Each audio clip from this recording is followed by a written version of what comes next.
नमस्कार। DP news point में आप सभी का एक बार फिर से स्वागत है।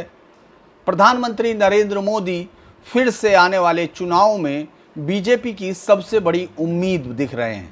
आज वो बंगाल से लेकर बिहार तक यानी दोनों राज्यों में उनका दौरा है। यूँ तो वो नए प्रोजेक्ट की घोषणा करेंगे, लेकिन वो चुनाव के लिए अपने पार्टी के अभियान को धार भी देंगे। अगर हम मोतिहारी में देखें तो वो बिहार के अंदर जिस तरह से बीजेपी एक नीतीश कुमार के साथ एक गठबंधन में लड़ने जा रही है, उस वक्त लगता है जैसे उसके पास एक लीडर, एक राज्य स्तर पर एक ऐसा ने जिसके साथ उसकी चुनौती को वो पूरी तरह से नीतीश के बराबर में और तेजस्वी के सामने रख सके, ऐसे लीडर की तलाश पूरी नहीं हुई। ये बिहार का अगर आप मौजूदा समीकरण देखते हैं तो आपको समझ में आता है। इसके साथ साथ अब जब आप बंगाल में पहुंचते हैं तो शुभेंदु को लेकर जिस तरह से बीजेपी ने एक बड़ी रणनीति तैयार की थी, वो उसको लगता है कि उसमें उसको कामयाबी नहीं मिली। और अब वो जिस तरह से सौमिक को लाई है तो मुझे नहीं लगता कि अभी उसके पास इतना समय है कि वो उस पूरे नैरेटिव को कहीं और ले जाए। लिहाजा वापसी फिर प्रधानमंत्री मोदी के कंधों पर है कि वो एक बंगाल की अगर मैं बात करता हूं तो टूटे हुए मनोबल के साथ एक पार्टी पूरे चुनाव में कैसे उतर रही है, उसको आपको बीजेपी को देखकर समझना होगा। बीजेपी जिसको बहुत अभूतपूर्व जनता ने समर्थन देके 38 से 39% वोट के साथ एक बहुत ही उल्लेखनीय ताकत उसको दी थी, लेकिन बीजेपी उस मोमेंटम को बरकरार नहीं रख पाई। जब टीएमसी के ने अपने जो उसका एक सिस्टम खड़ा हुआ, जो उसने एज सच वामपंथियों से लिया था, यानी दुश्मन जो उसके पॉलिटिकली दुश्मन है उनको वास्तविक दुश्मन मान के उनके सफाई का या उनको शोषित करने का जो बंगाल की राजनीति का चरित्र है, वो जब पलट के बीजेपी समर्थकों पे आया तो बीजेपी के केंद्रीय नेतृत्व ने जिस तरह से पलायन किया था उसकी याद आज भी मुझे लगता है बंगाल बीजेपी पर भारी पड़ रही है। इन पर हम जो बातचीत करेंगे, लेकिन साथ ही जिस तरह से हेमंत बिस्व शर्मा अपनी एक कार्रवाई चला रहे थे, वहां कल फिर एक बड़ा जो पथराव के साथ उन अवैध घुसपैठियों या उन लोगों पर जिन्होंने अवैध तौर पर कब्जा किया हुआ था, उनको जब विस्थापित किया जा रहा था, उन्होंने दोबारा से पथराव किया, यानी जहां से उनको हटाया गया था वो वहीं पहुंच गए। और हेमंत बिस्व शर्मा ने इसको कहने में 1 मिनट नहीं लगाया कि ये सब राहुल गांधी की उकसावे की कार्रवाई के बाद हुआ है, क्योंकि जिस तरह से हटाने का अभियान चल रहा था, राहुल गांधी बीच में आते हैं, रैली में आते हैं और जिस तरह से वो उन मतदाताओं को ये भरोसा दिलाते हैं कि वो उस कार्रवाई को जो है, जो चाहे उनका इशारा हेमंता को जेल भेजने वाली जो उनका बयान था उसकी तरफ हो, लेकिन हेमंता का कहना है कि ये जो हिंसा है ये उनके इस दौरे के बाद हुई है। इस पर भी बातचीत करेंगे, लेकिन शुरुआत हम करते हैं 2021 में जिस तरह से ममता बनर्जी ने एक बड़ी चुनौती के तौर पर जो बीजेपी उभर रही थी उसको क्रश किया, और उसकी जीत के बाद जिस तरह का दमन चक्र वहां चला उसने बीजेपी की तमाम आशाओं को तोड़ दिया। होता तो ये था, अगर हम बंगाल की राजनीति पर बात करें, कि बंगाल में पलट के आई हैं सरकारें, वही सरकारें आई हैं, वही पार्टियां सत्ता में आई हैं जिन्होंने अपने क्रश होने के बाद या जिन पर जिस शारीरिक अत्याचार या इस तरह के हमले, वहां की राजनीति का एक मूलभूत चरित्र है। बंगाल की राजनीति हिंसा से ओतप्रोत रही है। ये कम से कम आप 67 से तो लगातार कह सकते हैं, कांग्रेस 65 के बाद से जब से आप देखेंगे कि वहाँ वामपंथियों का एक पूरा जत्था शुरू हुआ था, यानी जिस तरह से नक्सलबाड़ी आंदोलन की शुरुआत हुई, उससे पहले वहाँ बीजेपी, वो जो कम्युनिस्ट पार्टियां हैं, वो सत्ता में आने के लिए, दखल देने के लिए सबसे मजबूत अपनी भूमिका वहीं पा रही थी। केरल के बाद उनको लगता था बंगाल ही उनका लक्ष्य है और बंगाल को लाल करने में उन्होंने कोई कसर नहीं छोड़ी थी। तो हिंसा वहाँ का चरित्र रहा, लेकिन 2021 में जिस तरह से प्रधानमंत्री नरेंद्र मोदी ने एक कैंपेन की और उस कैंपेन के साथ बंगाल के लोगों ने जवाब दिया, क्योंकि ये बड़ी शुरुआत बड़ी इंटरेस्टिंग, अगर आप गौर करते हैं, आंकड़ों पर आपकी दिलचस्पी है तो 2019 में जब बीजेपी ने 18 सीटें जीती थी, 40% से ज़्यादा उस उसको वोट परसेंटेज मिला था, तब लोगों को एकदम आश्चर्य हुआ, क्योंकि उससे पहले उसके पास 2 सीट से ज़्यादा कभी बंगाल के लिए नहीं थी। उस सब के चलते उनको लगता है कि बंगाल ने चूंकि बंगाल 2014 में 2 सीटों के साथ थी बीजेपी, और 2016 में उसके पास विधानसभा में सिर्फ 3 सीटें आई थी, क्योंकि अगर एक लोकसभा की 5 सीटें भी देखें तो 10 सीटें बैठती हैं जो आ जानी चाहिए थी, लेकिन वहां विधानसभा फिर से 3 सीटें थी। लेकिन 2021 की विधानसभा में जब चुनाव प्रचार चल रहा था, प्रधानमंत्री नरेंद्र मोदी और पूरी बीजेपी आपको वहां ताकत के साथ जुटी हुई थी, तमाम राज्यों के कार्यकर्ता। ये तो खैर बीजेपी के चुनाव की एक जो चुनावी मशीन है उसकी एक खासियत यह है कि वो जिस भी राज्य में चुनाव लड़ते हैं, बाकी तमाम राज्यों के कार्यकर्ताओं को भी वहां बुलाकर अलग अलग कार्य दिए जाते हैं। तो बंगाल में वो सब दिख रहा था। बंगाल में तभी एक नारा होता है कि खेला होबे, और खेला होबे का इस्तेमाल ममता बनर्जी ने अपने इस नारे को पूरी तरह बीजेपी की चुनौती को ध्वस्त करने के लिए लिया। और इसके पीछे जो ये सब कारण तो है ही, पॉलिटिकल कारण आप बहुत सुनते होंगे, लेकिन जब ग्राउंड पे आप जाते हैं तो ग्राउंड पे जाने पर आपको कुछ और कहानियां पता चलती हैं। जो नारे हैं वो अलग होते हैं, क्योंकि बंगाल में अगर आप उससे पहले का चुनाव देखें, 2021 से पहले का जो लोकसभा चुनाव था, 2019 का और पंचायत चुनाव, उसके बाद टीएमसी को ये समझ में आ गया था कि अब कांग्रेस और वामपंथी दल रिडंडेंट हो चुके हैं, और उनके गुंडे, उनके तमाम लोग, जो उनका संगठन, जो उनका सिस्टम डेवलप हुआ था जिसमें विरोधियों को जमीन पर क्रश कर देना है, उनको सरकारी सहायता नहीं देनी, उनके साथ शारीरिक हिंसाएं करनी है, और उनको कोई भी ऐसा सिस्टम, कानूनी मदद नहीं लेनी देनी है जो कि वो संविधान प्रदत्त हैं। उस पूरे सिस्टम को न केवल टीएमसी ने हायर किया, बल्कि उस पर और धार दी, उसको और धारदार बनाया। ये उसके बाद उसने जिस तरह से दमन चक्र चला, जिस तरह से बीजेपी के मुखर कार्यकर्ताओं की हत्या हुई या जिन्होंने टीएमसी का विरोध किया था, ये लगभग 140 के करीब की हत्याओं का उस समय का दौर था, जो 2021 तक उन अलग अलग गांवों में जब हम जा रहे थे, हमको बीजेपी की रैली में भीड़ जरूर दिख रही थी। हमको दिख रहे थे वो लोग, वो महिलाएं, वो बच्चे जो नारे लगाते हुए एक बदलाव की बात कर रहे थे, और प्रधानमंत्री मोदी की रैली में जो जुड़ रही थी भीड़, वो भी एक बदलाव की बात कर रही थी। यहाँ तक कि उत्साहित होकर आपने देखा होगा कि मिथुन चक्रवर्ती भी कहने लगे कि मैं पानी का सांप नहीं हूँ, मैं कोबरा हूँ, और ये सब चीज़ें हमने देखी। तो लोगों को ये लगने लगा था कि बीजेपी के साथ लोग हैं, लेकिन बीजेपी बेसिक चुनौती को समझने में नाकामयाब हुई थी। एक बहुत तकड़ा उसके पास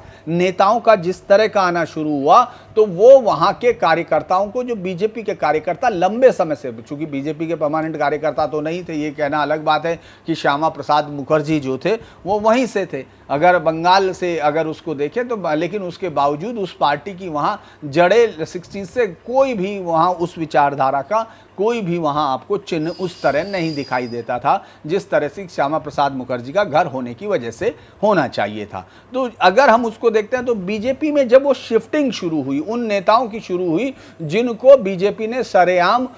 ये कहा गया कि ये सब नेता जो हैं ये माफिया या ये बंगाल के दमन चक्र के मुख्य कर्ता धर्ता है, उनको बीजेपी ने वापस लेकर, और उस समय ये दलील दी गई, चूंकि एक पार्टियों में ये होता भी है कि जब कोई सत्ता में पार्टी होती है तो उसकी लीडरशिप जो फैसले लेती है उसके नीचे के लोग उसी को सही साबित करने में जुट जाते हैं। लिहाजा उस वक्त भी हुआ, हालांकि हम लोग ये महसूस कर रहे थे कि लोग जिन जिन गांव में वो हत्याएं हुई थी या जिन जिन गांव में दमन चक्र चला था, वहां एक डर का माहौल था और बीजेपी उनको उस डर से निकाल नहीं पा रही थी। अलग अलग समय में नंदीग्राम के एक ऐसे कार्यकर्ता से मिला था जो टीएमसी से बीजेपी में आया था, लेकिन ममता बनर्जी के एक फोन ने उसको ये बता दिया था, उसकी रीढ़ में उतना पानी डाल चुकी थी, वो आवाज की उसने वापस वहीं जाने के बाद हमसे ये शर्त भी लगाई, चूंकि हम लोग घूम रहे थे, हमको लग रहा था ये रैलियों की भीड़, ये तमाम जोश, ये तमाम चीजें, पहली बार बंगाली वोटर्स का इस तरह मुखर होना, शायद ये बंगाल के एक बड़े बदलाव की तरफ है। लेकिन उस युवा ने हमारे साथ ये शर्त लगाई थी कि नहीं आएगी, क्योंकि आप उस डर को काउंट नहीं कर रहे हैं। खास तौर से मैं आपको बताऊं, जो वहां जो कैरम क्लब और इस तरह के यूथ क्लब जो बनाए गए थे, जो कमेटियां बनती हैं गांव के बाहर, वो सब क्रिमिनल माइंडेड लोगों के साथ ही, जो उस गांव के लोग वहां रहकर जो नजर रखते थे, वो एक ऐसे ये मैं कहूं कि ऐसे कार्यकर्ताओं का झुंड था जो उनको टीएमसी को दूसरे लोगों पर कंट्रोल करने में एक बड़ी भूमिका निभाते हैं। अगर हम इसको आंकड़ों के हिसाब से भी समझना चाहें, मैं आपको ये तो ज़मीनी हकीकत बता रहा था जो आपको मुझे लगता है उस तरह नहीं दिखाई देगी, क्योंकि मैंने तो 2.5 से 3 महीने का वक्त वहीं गुजारा उस पूरे चुनाव में। उस समय कोरोना भी था, हम लोग लाशों के जाते हुए को देख रहे थे, हम ये भी देख रहे थे किस तरह सड़कों पर जो है ममता बनर्जी अपनी चुनौती को बीजेपी के खिलाफ अकेले तौर पर, हालांकि भाईपो का जो सहयोग है यानी जो अभिषेक बनर्जी अब तो सांसद भी हैं, उस समय ताकत के तौर पर, और ये टसल दिखाने की कोशिश की गई। और बीजेपी के लोगों ने इसको बहुत कोशिश की कि शायद बुआ भतीजे के बीच में कुछ ऐसा चल रहा है जिसका फायदा बीजेपी को मिलेगा, अंततः नहीं मिला। आज चूंकि मोदी जा रहे हैं, इसीलिए मैं इस पूरी घटना को आपके साथ शेयर कर रहा हूं। 2014 में बंगाल में बीजेपी ने 2 सीटें जीती, 2016 में विधानसभा में 3 सीटें, 2019 लोकसभा चुनाव में जबरदस्त उभार, ये 18 लोकसभा सीटों के साथ जो है वहां टीएमसी को 22 मिली थी और एक जबरदस्त थी। 2021 विधानसभा चुनाव को अगर आप 2016 के साथ जोड़ें तो ये एक बहुत बड़ी ताकत के तौर पर है। हालांकि टीएमसी को भी बहुत अभूतपूर्व मिली, 213 सीटें मिली, बीजेपी 77 सीटों के साथ आई। लेकिन आपको अब चूंकि बीजेपी की हालत में ऐसा क्यों कह रहा हूं, आप में से बहुत सारे लोगों को लगेगा कि ये किस तरह का निराशाजनक वो बातचीत कर रहे हैं, चूंकि उनको लगता है कि प्रधानमंत्री मोदी है और बीजेपी है, तो वो जो 77 सीटें आई थी उनमें से 50 रह गई हैं टूट के। ये लगातार भागती हुई जो सेना होती है वो जीत का वो नहीं करती है। हाँ, आप इसको टीएमसी से मत जोड़िए, टीएमसी के भागने वाले नेता वही लोग थे जिनको ग्राउंड पर हार के लिए या टीएमसी के अंदर थोड़ा विरोध झेलना पड़ रहा था। 2024 में लोकसभा की चुनाव में सीट उसकी 11 रह गई, यानी 7 सीटें कम हुई, और ये उस पर मतदाताओं के विश्वास के कम होने का संकेत है। ये कोई बहुत बहादुरी का संकेत नहीं है। और उसके बाद तो आपको मालूम है फिर जो पंचायत चुनाव और उन सब में क्या हुआ ये भी है। हालांकि बीजेपी के नेताओं ने कहा कि वो बहुत मजबूत चेहरे के साथ वहां आना चाहते हैं, लेकिन ये बात लगातार मैं ये कहूं कि कमजोरी की तरफ उनको शो कर रही है। बंगाल में 2019 में बीजेपी का प्रदर्शन चरम पर था, अगर ये हम कहें 2019 से ये जो है कम होता जा रहा है, ये लगातार प्रदर्शन गिर रहा है। अब ममता बनर्जी की जीत के बाद जो बीजेपी में सबसे बड़ी समस्या ये आई कि जिन मुद्दों को लेकर, यानी जिस हिंदुत्व के मुद्दे को लेकर उसने पूरी कैंपेन को बुना था, और 30 से 31% जो ममता बनर्जी का वोट जो मुस्लिम आबादी के चलते हैं उसको कंट्रोल करने के लिए वो जो लाई थी, उसको मुझे लगता है वहां हार मिली। बंगाल की राजनीति के धर्म में वो भाषा, उसने राजनीति में धर्म को सेंटर में नहीं रखते। बंगाल की एक आदत है कि उसने भाषा और जो स्थानीय संस्कृति है उसको उसने मेजर तौर पर रखा, और बीजेपी इस पर बाद में भी कोई नैरेटिव क्रिएट करती हुई नहीं दिखी। वहां तो बंगाल नेशनलिज्म को जिस तरह के साथ एक सॉफ्ट वे में ममता बनर्जी ने उसका इस्तेमाल किया था, वो अभी तक भी बीजेपी उसकी काट नहीं ढूंढ पाई थी। बंगाल में भाजपा का वो अगर हम देखें, बीजेपी को एक आउटसाइडर पार्टी के तौर पर उन्होंने ये कहा कि ये एक पार्टी आउटसाइडर पार्टी है, और इस नैरेटिव को उन्होंने बाकायदा इस्टेब्लिश किया। अभी भी बीजेपी स्थानीय नेताओं को ले जरूर आई है, लेकिन उसकी काट उसके पास नहीं है अभी भी। और जो सबसे बड़ी बात हुई 2021 के वक्त जब लग रहा था कि बीजेपी सत्ता में आ रही है, तो जो बीजेपी के टीएमसी के लीडर आए थे जैसे मुकुल राय, राजीव बनर्जी, शुभेंदु, इन लोगों को बीजेपी के अंदर की पॉलिटिक्स बहुत रास नहीं आई थी, क्योंकि जब सेंट्रल से आधारित सारी पार्टी का वो था, मुझे लगता है कि उसके बाद वो वापस लौट गए। और उसके बाद कोई भी उसके पास राज्य स्तरीय नेता अगर शुभेंदु अधिकारी को छोड़ दें तो उसके बाद नहीं है। अगर जिस तरह की वजह संगठन जो 2019 से 2021 के बीच में बीजेपी ने एक बड़ा संगठन खड़ा किया था, वो 2021 के बाद बिखरता हुआ दिखाई दिया। बूथ स्तर पर कार्यकर्ता कम मिलने लगे, क्योंकि बूथ पर जो कार्यकर्ता बीजेपी के थे उनको बाद में मारा पीटा गया, लेकिन केंद्रीय नेतृत्व से उनको कोई मदद नहीं मिली। सिर्फ कुछ नारे जरूर दिखाई दिए। आपने देखा होगा कि जैसे ही हिंसा शुरू हुई थी, हम लोग भी वहां चुनाव शायद 3 मई को जब रिजल्ट आया था, उसी के बाद उसका नंगा प्रदर्शन शुरू हुआ हुआ था और बीजेपी के केंद्रीय जिस नेतृत्व से उसमें उन लोगों को निराशा हाथ लगी थी, क्योंकि यहाँ के दोनों नेता शांति के साथ बैठ गए थे। उनको मुझे नहीं मालूम है, क्योंकि मैं तो उस समय ग्राउंड पे कवर कर रहा था, मुझे नहीं दिख रहा था। वो फोन लगातार बजते रहे, रात भर उन गाँव पर हमले होते रहे, महिलाओं की इज्जत लूटती रही, उनके वीडियो बनते रहे, उनके कत्ल होते रहे, लेकिन उस पर कोई चीज़ आज तक आपको नहीं लगा होगा। उसमें कितने केस चल रहे हैं, वो सीबीआई के अलग अलग केस हैं, वो कोर्ट के उस पर है। और आप जानते हैं वो उस पूरी प्रक्रिया जो बहुत बड़ी होती है जब मुकदमा चलता है, अगर उसमें आपके पास कोई स्ट्रॉन्ग बेस नहीं है, यानी आपकी मदद करने के लिए जो लोग उसमें विक्टिम हैं, अगर उनके पास कोई बहुत सॉलिड बेस नहीं होता, तो कोई ताकत नहीं है कि वो सत्ता के सामने घुटने ना टेक दें, जिसका आपको उदाहरण मिल जाएगा। आप चाहें तो उनके पीछे जाकर चेक कर सकते हैं। जो मैं आपसे कह रहा हूं, आप केस वाइज स्टडी उठाकर उनको फॉलो करें तो आपको यह पता चल जाएगा कि वहां वो विक्टिम अकेले अपनी जिंदगी से जूझ रहे हैं और उनको केंद्र की उससे नहीं। अगर हम लोग देखें टीएमसी और बीजेपी की, तो बीजेपी के पास, टीएमसी के पास 30% जो मुस्लिम वोटर है उसका पूरी तरह समर्थन है, उसमें कोई डिवीजन नहीं है। यहां तक कि वामपंथी पार्टी और कांग्रेस वहां से खत्म हो चुकी है। उन लोगों के अंदर मालदा, मुर्शिदाबाद, कालियाचक, ये पूरी जो डाउन पूरा कूच बिहार तक जो नीचे उतरते हुए आप आते हैं, वहां सब तरफ पूरी तरह सिर्फ और सिर्फ टीएमसी मुस्लिम वोटों की एकमात्र पार्टी है, वो आपको दिखाई देता। शहरी मध्यम वर्ग में बीजेपी ने एक पकड़ बनाई थी, लेकिन वो धीरे धीरे, चूंकि आप उस तरह से एक्शन नहीं हो रहे। अगर आप सेंटर में भी देखें तो बहुत सारे ऐसे फैसले हुए अलग अलग राज्यों में जिसने उनका मोरल, कम से कम जो मोरल था उसको नीचे रखा, और जो सबसे डिफरेंट होने वाली पार्टी थी उस चीज को उन्होंने अलग से पीछे कर दिया। अनुसूचित जाति में टीएमसी और बीजेपी ने कुछ हिस्सों मतवा वोटों में बंटवारा किया था, लेकिन पहले मजबूत थी, अब वो गिरावट आ रही है। उसके पास जो एक शुरुआती चढ़ाव की बात थी वो खत्म हो रही है, क्योंकि एससी एसटी में किसान वर्ग और जो ओबीसी है, वहां ममता बनर्जी ने एक के बाद एक योजनाएं पहुंचाकर उन सबको कंट्रोल में करने की कोशिश की, और बीजेपी के पास अलग से कोई अल्टरनेटिव वहां देने के लिए नहीं था और मैसेज देने के लिए नहीं था। लिहाजा जो मैं आपको कह रहा हूं कि वो वापस बीजेपी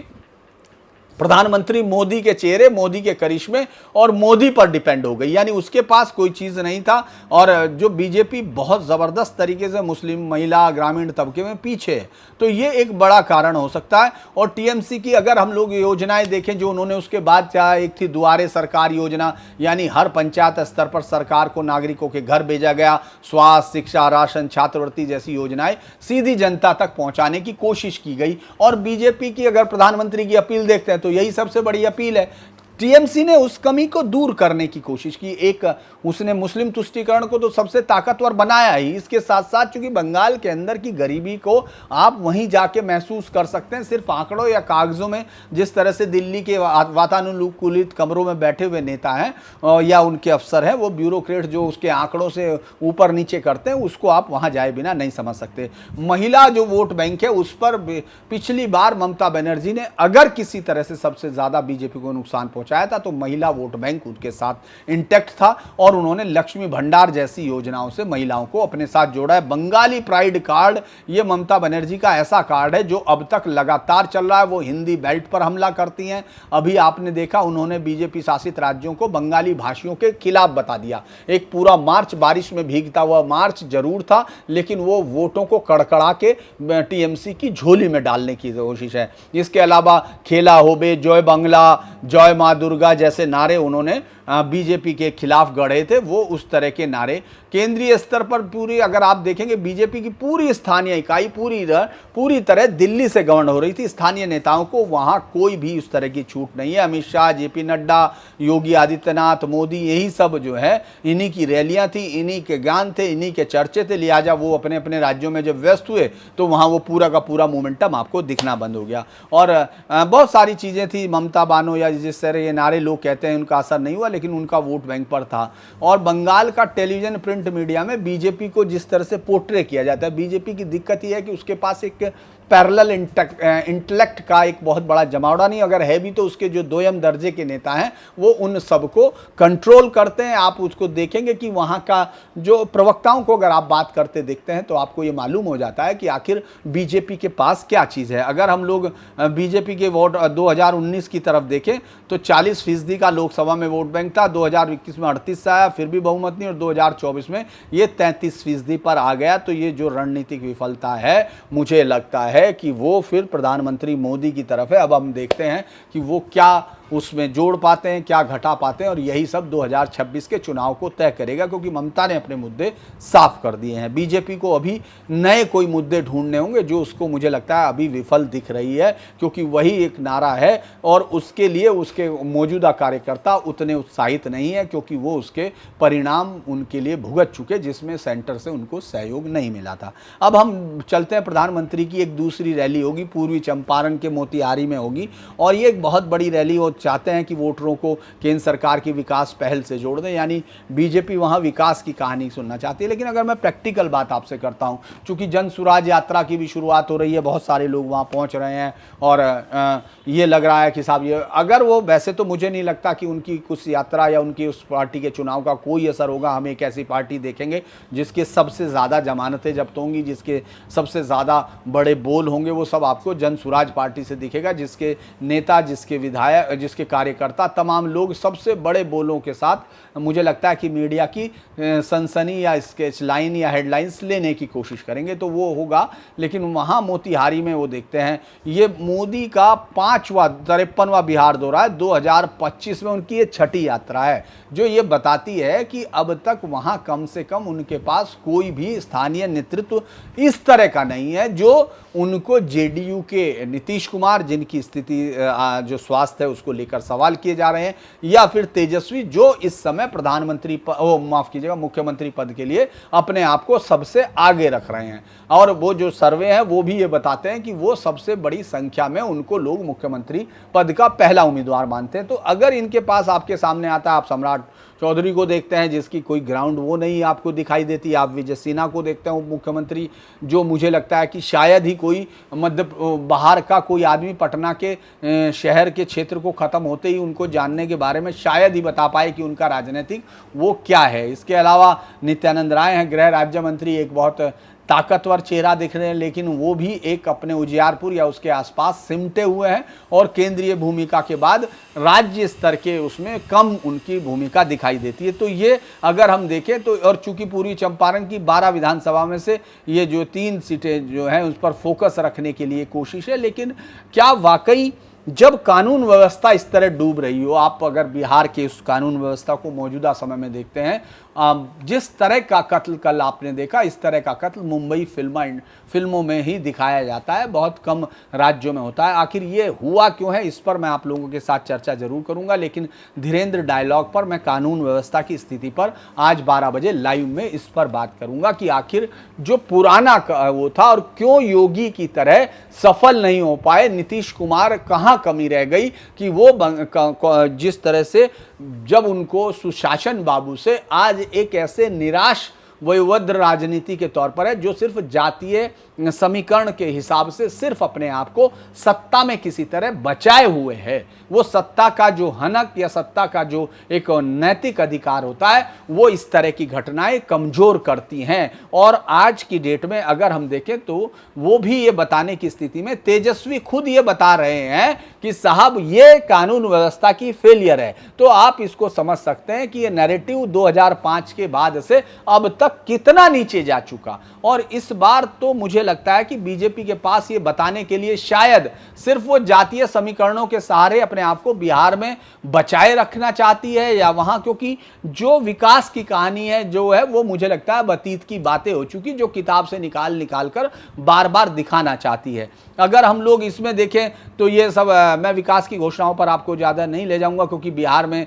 इस सब पर बहुत मतलब होता नहीं है। बिहार में सब चीज़ें जो हैं राजनीति के हिसाब से होती हैं, जातीय हिसाब से होती हैं। अगर हम लोग उसको देखें तो राष्ट्रीय जनता दल की जो हम लोग, मैं चूँकि कई बार हम बात कर चुके, लेकिन बिहार है, चुनाव है, तो अब उस पर बार बार हम लोग उस पर बात कर सकते हैं। भारतीय जनता पार्टी, नरेंद्र मोदी, सम्राट चौधरी, ये सबसे मजबूत दल, ये अगर वैसे देखेंगे कागजों पे आज की डेट में वही सबसे मजबूत दल है एनडीए में। और वो जनता दल यूनाइटेड वही सिर्फ फिर वापस 3-4% अपने वोट के सहारे। नीतीश कुमार उस बैलेंसिंग, आपने पुरानी जो तराजुआं देखी होंगी, अब तो इस तरह की तुलाएं नहीं आती हैं क्योंकि अब तो आपके पास डिजिटल है। आपको वो बीच का वो याद होगा जो कांटा होता है जो बैलेंस करता था, जिसको देखकर आप ये कहते थे हाँ दोनों पलड़े बराबर हैं, और जिस तरफ वो झुक जाता था वही ज़्यादा वजनी होता था। तो नीतीश कुमार ने अपने आप को राजनीति में वही कांटा बनाया हुआ है। लोक जनशक्ति और जीतन राम मांझी, ये इस तरह के, मतलब लोक जनशक्ति ने ज़रूर अपने आप को एक इंडिपेंडेंट ताकत के तौर पर,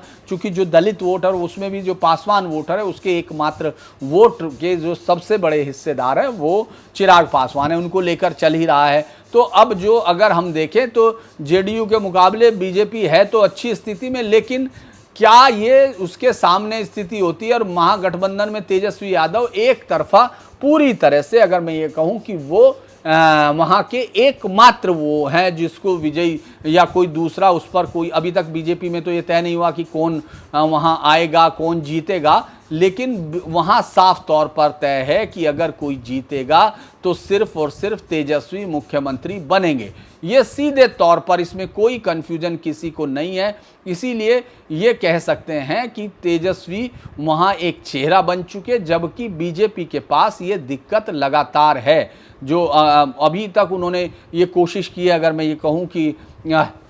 जो गठबंधन है, जो उन्होंने सीटों का ट्रांसफ़र है वो भी लगभग हो चुका, क्योंकि वो 40 से 50 से 55 सीट देना चाहती है। कांग्रेस पिछली बार की तरह 70 सीटों पर लड़ना चाहती है, लेकिन 50-55 पर मान जाएगी, क्योंकि पिछली बार 70 पे लड़के उसके पास 19 सीट आई थी, जबकि 143 सीटों पर जिस तरह से लड़ा था आरजेडी, उसमें से उसको 75 सीटें आई थी, यानी उसके पास एक ताकत ज़रूर थी। अगर हम इसको देख लेते हैं तो ये एक बड़ा वो तो दिखाई देता है। अगर इस समय का अगर एजेंडा देखें, बिहार की राजनीति, जातीय जनगणना पर मैं बात करना चाहता हूं, तो जो जातीय समूह है और यादव जो 12 से 13-14%, उनको कुछ भी कहा जा सकता है, इतने परसेंट आ जा रहे हैं। जो आरजेडी का कोर वोट बैंक है उसमें बीजेपी कोई भी डेंट नहीं लगा सकती। कुछ एवरेज अलग बात है, लेकिन मैं एवरेज की बात कर रहा हूँ, कुछ एक्सेप्शन अलग होंगे। कुर्मी जो 3-4% वोट है, जो जेडीयू की जाती है, और मतलब खासतौर से नीतीश कुमार की जाती है, इसीलिए उस पार्टी की भी जाती होगी, माफ़ कीजिए अगर आपको ये शब्द चुभे। लेकिन मुस्लिम जो वोट है 16-17% का, ये कंप्लीटली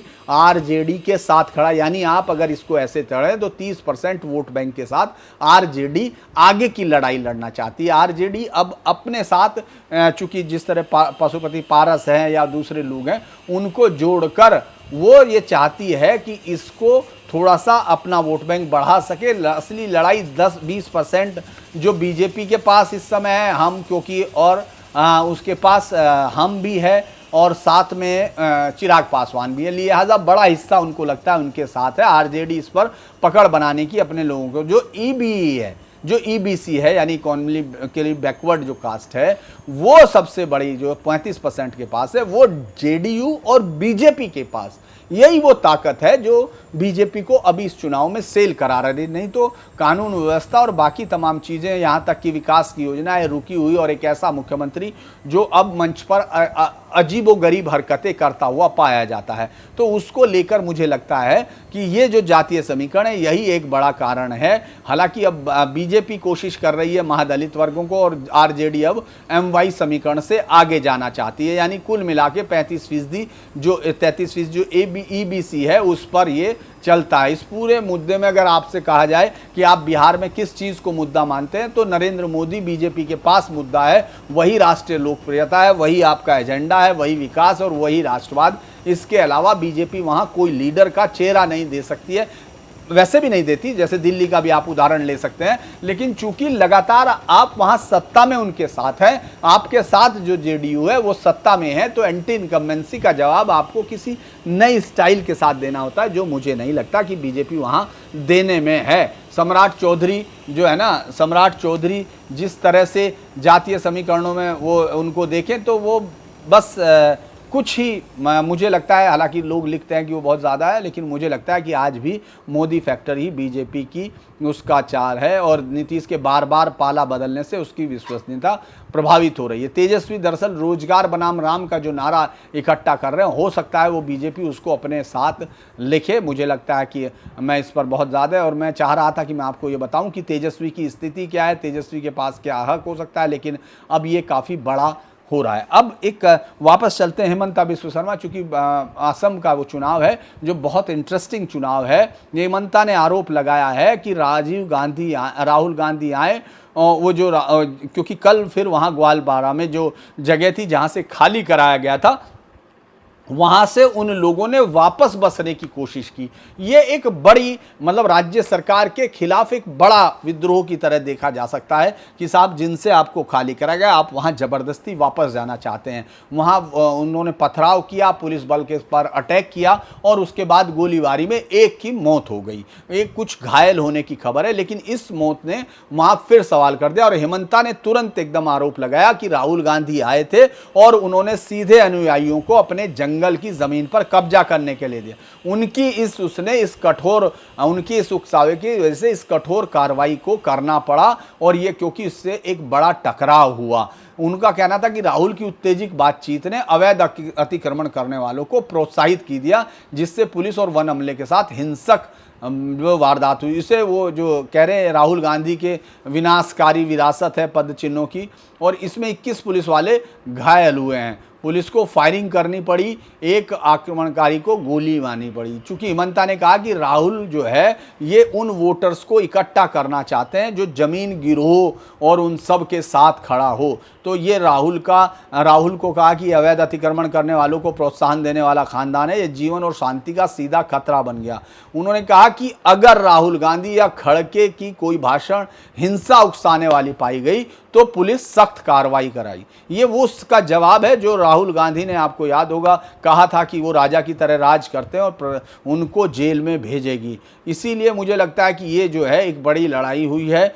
ये निष्कासन अभियान, खबर तो यही है कि ये निष्कासन अभियान जो 12 जुलाई को ग्वालपारा के पाइकन रिजर्व फॉरेस्ट में चलाया गया था, जहां से 1080 परिवारों को हटाया गया था और 1600 हेक्टेयर जमीन पर ये कार्रवाई की गई थी। तो लिहाजा अब अगर हम लोग देखते हैं कि अभियान किसी बाधा के बिना पूरा हुआ था, लेकिन वो वापस जो है पूरे परिवार पहुंच गए वहां और उन्होंने अस्थायी ढांचे बनाने शुरू कर दिए थे। जब अधिकारियों ने इन ढांचों को हटाने की कोशिश की तो प्रदर्शनकारी और पुलिस के बीच में हिंसक टकराव हो गया। जो आईजीपी है उन्होंने कहा है कि वन विभाग और पुलिस वाले गश्त कर रहे थे तो स्थानीय लोगों ने उन पर हमला किया, जिसमें 10 कांस्टेबल घायल हुए, वाहनों को नुकसान पहुंचा। तब शुरुआत में पहले आंसू गैस के गोले चलाए और फिर रबर बुलेट्स चलाई गई। जो एक शकवर अली नाम का एक आदमी था जिसकी बाद में हॉस्पिटल ले जाते हुए मौत हो गई। उन्होंने कहा था निष्कासन के बाद हमने बल हटा लिया था, ये कहा, क्योंकि जब आपने वहाँ चूंकि वो हटा दिया गया, उनको अवैध अतिक्रमण हटा तो वहाँ से पुलिस बल हटा दिया गया था, लेकिन